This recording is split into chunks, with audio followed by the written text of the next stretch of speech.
Саламатсыңарбы окуучулар? Бүгүн биз силер менен кыргыз адабияты сабагынан 5-класста дидактикалык чыгармалар, алардын ичинен макал лакаптарды, алардын тилдик өзгөчөлүгү менен таанышабыз. Сабактын максаты дидактикалык чыгармалардын маанисин, макал лакаптардын колдонушун билесиңер. Экинчи, ой жүгүртүүлөрүңөр калыптанып, окугандарыңарды, уккандарыңарды турмушта колдоно билесиңер. Ата-энени, улууларды сыйлоого, эмгекчилдикке, билимге ээ болууга тарбияланасыздар. Балдар, биз тил аркылуу гана бири-бирибиз менен пикир алабыз.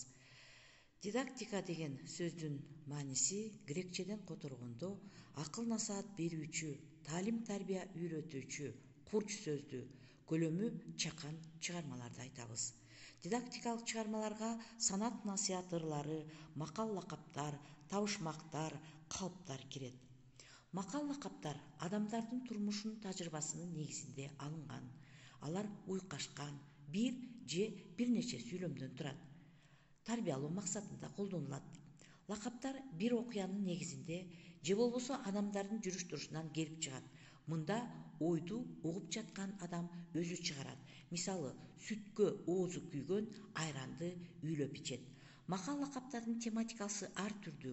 Эмгек, ата-эне, адептүүлүк, ата мекен, билим, өнөр жана башка тематикаларда макал лакаптарды биз арбыныраак колдонобуз. Көркөм сөз каражат катарындагы кирет бул.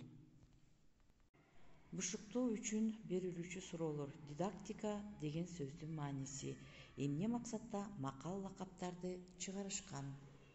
Үйгө тапшырма 33-беттеги суроолорго жооп бересиңер.